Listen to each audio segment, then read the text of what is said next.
Hi friends, welcome back. काला पानी दुनिया का सबसे भयानक जेल और उसका पूरा इतिहास, most dangerous prison in India. हमने मेरे ख्याल से कल या परसों की थी एक वीडियो जिसमें काला पानी का जो जेल वो सारा दिखाया था, और उसमें दिखाया कि कैसे मतलब उनको जेल के अंदर कितना छोटा सा वो होता है और उसके अंदर कैसे दीवार के अंदर तक उसकी जो कुंडी होती है अंदर तक करके उसको ताले करते और कैसे खाना देते थे, एक छोटी सी वो छेद सा बनाया हुआ उसके अंदर से खाना, इस तरह से ऐसा वो नहीं फ्रीडम था। फाइटर्स देखो, को। अगर तो किसी क्रिमिनल को हाँ, पकड़ा हुआ तो समझ हाँ, सकते कोई हैं बड़ा कि क्रिमिनल कोशिश करेगा भागने की। कोई जो क्या वो आपने पॉलिटिकल प्रिजनर्स को वहां रखा हुआ है, पॉलिटिकल प्रिजनर्स के लिए इतनी कुंडियां, इतना गंदा उनके साथ इतना यहाँ mistreatment। कुंडी करेंगे। अरे भैया, पॉलिटिकल खाने को प्रिजनर नहीं है, दे उसके रहे बंदे की उनके साथ। फिजिक तो देख ले। हाँ, वो दिमाग का अपने खिलाड़ी है, हाँ। हाथ पैर का नहीं है। और उसने कोई वो क्राइम नहीं किया जिसकी वजह से वो अपने देश से प्यार करता है। तुमने क्राइम किया जो तुम यहाँ आए थे। उनको कितना डर लगा होगा कि जिन उनके लोगों साथ को उन्होंने हमने काला ये पानी बता भेजा है। बिल्कुल उनको वो असली फ्रीडम फाइटर्स थे जिनका उनको वाकई डर था कि ये तो देश को आज़ाद करा देंगे, इसलिए उनको। और जो नहीं, जिनसे डर था, उनको वो छोटी मोटी जेलों में और थोड़ा बहुत जो वो कर रहे थे वो करते रहे। तो चलो वीडियो शुरू करते हैं। हेलो फ्रेंड्स, मैं गौरव। और दुनिया में कई सारे जेल्स हैं, पर सेल्यूलर जेल जिसे काला पानी भी यही कहा तो था, जाता वो है, दिखाता है सिर्फ सही। इकलौता ऐसा जेल है जिसको भारतीयों के साथ साथ दुनिया भर के इतिहास ने भी याद रखा है। आखिर ऐसा क्या होता था इन जेल की दीवारों के पीछे बाप कि इसका रे। नाम सुनते ही लोगों के रोंगटे खड़े हो जाते थे और वो डर से काला कांपते थे। पानी। और माना जाता है कि वहां के सजाओं के अलावा जो दूसरा टॉर्चर था वो था खाना। अब आप ही जरा सोचो, अगर आपको जंगली घास से बनी हुई सब्जी या जंगली घास का पानी और चावल खाने को दिया जाए तो कैसा रहेगा? वेल, ये वहाँ के प्रिजनर्स के लिए रोजाना का खाना था। जंगली पर घास यहाँ का पर सवाल ये मतलब? उठता है कि वहाँ लोग इतना सब सह क्यों रहे थे? आफ्टर ऑल वो लोग तो फ्रीडम फाइटर्स वही थे। तो।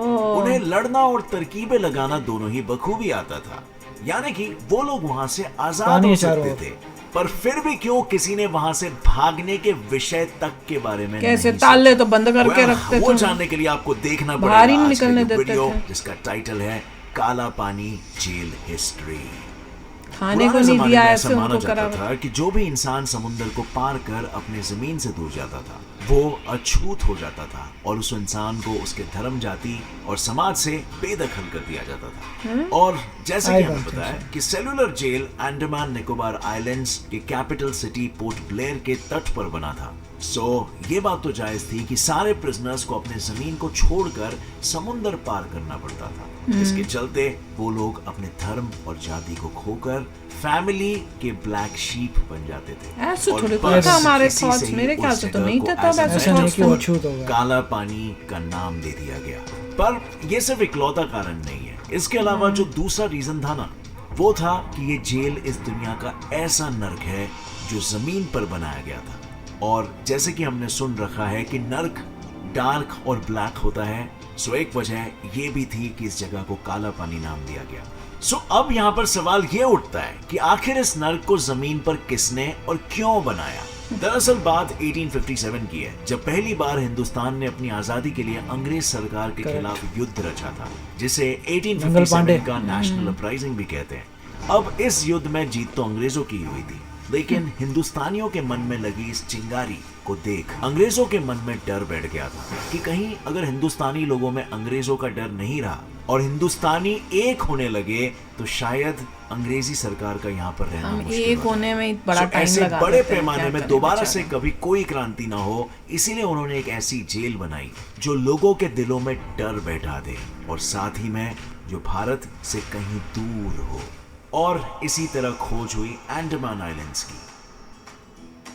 आगे बढ़ने से पहले फ्रेंड्स, गेम खेलते खेलते थक जाओगे, लेकिन विंजो पर गेम्स खत्म नहीं होंगे, क्योंकि यहाँ है cricket, ludo, fruit fighter, sheep battle जैसे 70 से भी ज्यादा एक्साइटिंग गेम्स। जैसी Guess करो मैं क्या पी रही हूँ। तो खेलो और जीतो लाखों बताओ। के कैश रिवॉर्ड्स। Orange और direct पानी। withdraw करो पेटीएम, यूपीआई ये या बैंक इंडिया में। की ड्रिंक है, सिर्फ मैं gaming खास नहीं, लेके shopping आई भी करो। हूँ। Winzo ये store पर है मिलते हैं रसना। Asphalt, Minecraft, I Free love Fire you, games रसना। की currencies। वाह, याद है? सबसे सस्ते दाम पर। अरे और वो बिग भी। बाजार, डोमिनोज, मिंत्रा, हॉटस्टार, गाना मेरे ख्याल से जैसे मैंगो बड़े-बड़े है, brands के मैंगो discount फ्लेवर। coupons भी। इतना ही नहीं, रोज विंजो स्पिनर घुमाओ और जीतो रिवॉर्ड्स रोजाना, और 10 दिन लगातार स्पिन स्ट्रीक बनाकर जीतो बाइक, स्मार्टफोन और weekly jackpot up to 25 lakh. अब विंजो पर इतना कुछ है और कितना बताऊं। अभी डाउनलोड करो विंजो और खुद एक्सपीरियंस करो। Link is in the description.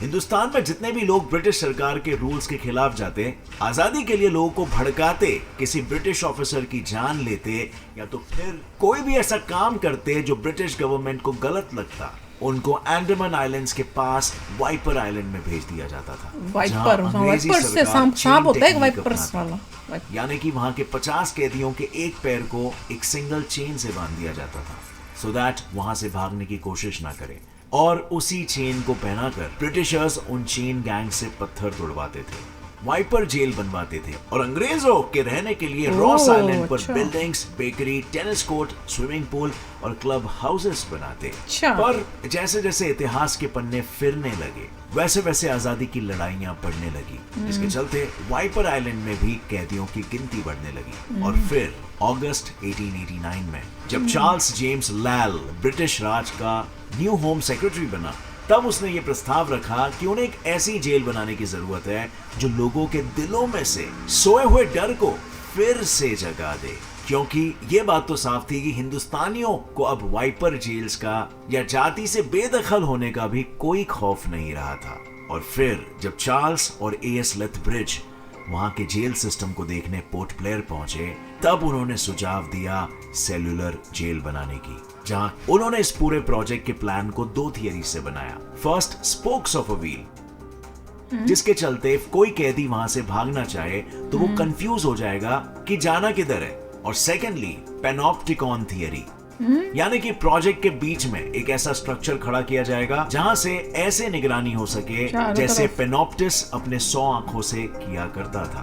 दोनों थियरीज को जोड़ने पर एक 3 स्टोरी वॉच टावर, जिसके साथ 3-3 फ्लोर्स की 7 विंग्स ज्वाइन की हुई होगी, जिसमें टोटल मिला के 693 सेल्स हो, वैसी डिजाइन तैयार की गई। और फिर तो बस डिजाइन तैयार होते ही वाइपर जेल के कैदियों से मजदूरी कराते हुए साल 1896 में सेल्यूलर जेल बनाने की शुरुआत हो गई, जिसे बनते बनते पूरे 10 साल चले गए। और अब उनसे कैसे रात दिन कराते होंगे, काला अभी 10 साल पानी बन गए। के कहानी की शुरुआत डर से कांप उठते हैं। और जब तुम्हें ये पता हो कि काला पानी में जाना, यानी यहाँ इस काला पानी में हर कैदियों को अलग अलग से एक छोटे से सेल में रखा जाता था, जिसकी साइज बस 4.5 बाय 2.7 मीटर्स की हुआ करती थी, और उन सेल्स में हर कैदियों को सिर्फ 2 छोटे छोटे मटके दिए जाते थे, एक पानी से भरा हुआ और दूसरा जो उन्हें टॉयलेट के रूप में यूज करना होता था। उन मटकों की साइज इतनी छोटी होती थी कि कई कैदियों ने उसे यूज करने से बेहतर फ्लोर को यूज करना सही समझा। और दिल तो तब थम जाता था कि कैदियों को जब ये पता चलता था कि उन्हें जमीन पर पूप करना है, और उन्हें उसी पूप के बाजू में सोना है, और उसी पूप के बाजू में खाना खाना है। इस अनहाइजीनिक कंडीशन के कारण कई कैदियों की जान भी चली जाती थी। और दूसरी चीज जहां लोगों की जान सबसे ज्यादा जा रही थी, वो था यहाँ का ऑयल माइनिंग। जो लोग ऑयल माइनिंग करते थे, उनके पहनावे देखने जाए तो उन्हें बस अपनी ढक जाए उतने ही कपड़े पहनने होते थे, और हाथ में हथकड़ियां बांध वो पूरे दिन एक बड़ी चक्की घुमाते ताकि उस प्रेशर से कोकोनट को स्क्वीज कर ऑयल निकाला जा सके। उनका टारगेट 30 पाउंड्स ऑफ ऑयल निकालना का होता था पर डे, जो कि नेक्स्ट टू इम्पॉसिबल रहता।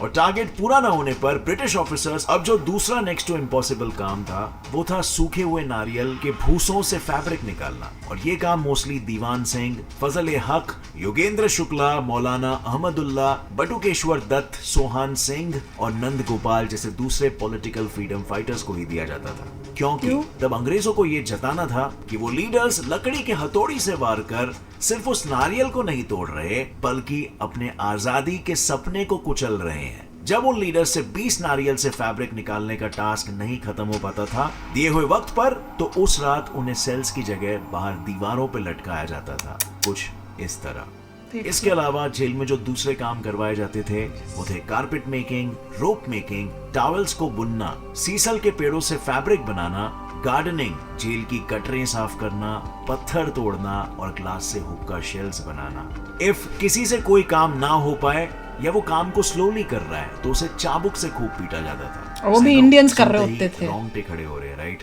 पर ट्रस्ट मी, मेरी मानो, ये तो कुछ भी नहीं था, क्योंकि असली टॉर्चर था वहां का खाना। पूरे दिन जानवरों के भांति काम करवाकर अंग्रेज सरकार उन्हें खाना भी जानवरों वाला ही देती थी। और मैंने ये सिर्फ कहने के लिए नहीं कहा है, उन्हें खाने में जंगली घास का पानी और पत्थरों से भरे हुए चावल दिए जाते थे। जी हाँ, जंगली घास, जिसके चलते कई कैदियों ने वो खाना खाकर अपना दम तक तोड़ दिया था। पर क्या इन हो रहे अत्याचारों के विरुद्ध कभी किसी ने आवाज नहीं उठाई? यस, आवाज तो उठाई गई थी। इनफैक्ट 12 मार्च 1933 में भगत सिंह के साथी बटुकेश्वर दत्त के कहने पे कई कैदियों ने हंगर स्ट्राइक चालू की। उनकी बस 2 ही मांगे थी कि अंग्रेज सरकार उन्हें प्रॉपर टॉयलेट और प्रॉपर खाना प्रोवाइड करे। पर शायद वो ये नहीं जानते थे कि उनकी वो स्ट्राइक उनके मौत का कारण बनेगी। शुरुआत के 45 डेज तक तो अंग्रेजी सरकार ने उनके भूखे रहने पर कोई ध्यान नहीं दिया, और 45 डेज होते ही कुछ ब्रिटिश ऑफिसर्स आए और साथ जो हुआ उसकी कल्पना करने से भी रात को नींद उड़ सकती। वहां उन पत्थर दिल ऑफिसर्स ने पहले और उन डॉक्टर्स ने उसी प्रोसेस के दौरान महावीर सिंह, मोहन किशोर नामदास और मोहित मोइत्रा शहीद हो गए थे, क्योंकि फोर्स फीडिंग के कारण वो जूस उनके लंग्स में जा चुका था, जिसके कारण उन्हें निमोनिया हो गया। और फिर जब जाने जानी लगी और मांगे पूरी नहीं हुई, तब बटुकेश्वर दत्त ने हंगर स्ट्राइक खत्म करना ही सही समझा। पर सवाल अभी भी वही है जो पहले इंट्रो में था कि क्यों इन फ्रीडम फाइटर्स ने इतना सब सहना सही समझा, जबकि वो लोग लड़कर या कोई तरकीब लगाकर यहाँ से आजाद हो सकते थे। ऐसा नहीं है कि यहाँ से भागने की कभी किसी ने कोई कोशिश नहीं की। सन 1868 की बात है, जब 238 प्रिजनर्स ने एक साथ यहाँ से भाग निकलने का प्लान बनाया, पर वो सब बीच समुद्र में ही अंग्रेजी सरकार द्वारा पकड़े गए और 87 लोगों को ब्रिटिश गवर्नमेंट ने फांसी दी, जिसे देख फिर कभी किसी ने यहाँ से भागने की कल्पना तक नहीं की। और ऐसे ही कई सारे टॉर्चर्स फ्रीडम फाइटर्स ने 1942 के वर्ल्ड वॉर तक सहे। और 1942 के बाद कहानी इस तरह पलटी कि जिस जेल में अंग्रेजों ने दूसरों पर जुल्म किया था, उसी जेल में फिर उन्हें अपनी नानी याद आ गई। 1942 में जापानीज ने अंडमान निकोबार पर हमला कर सेलुलर जेल अपने कब्जे में कर लिया, और उन्होंने गांधी जी और रविंद्रनाथ टैगोर के विनती पे सारे इंडियंस को छोड़ दिया। और रही बात ब्रिटिशर्स की, तो उन्होंने वही पाया जो उन्होंने बोया था, यानी कि जो टॉर्चर वो लोग इंडियंस के साथ सालों से करते आए थे, वही टॉर्चर जापानीज ने ब्रिटिशर्स के साथ किया। और फिर 1945 में वर्ल्ड वॉर 2 के बाद जापान ने अंडमान निकोबार आइलैंड को सुभाष चंद्र बोस के हवाले कर दिया, और आज की तारीख में भारत ने उसी काला पानी को एक म्यूजियम में कन्वर्ट कर दिया है, जहां कई शहीदों की निशानियां और खून के पूरी स्टोरी जैसे बनाई ना, ऐसे बना के दिखानी चाहिए, जैसे कि वीडी सावरकर के पोएम्स। बहुत अच्छा वीडियो था, और इससे पता चल रहा था कि कितने मतलब दरिंदे टाइप थे, कि आपको एक इंसान को इंसान नहीं, उसको इस तरह से आपने ट्रीट किया हुआ था।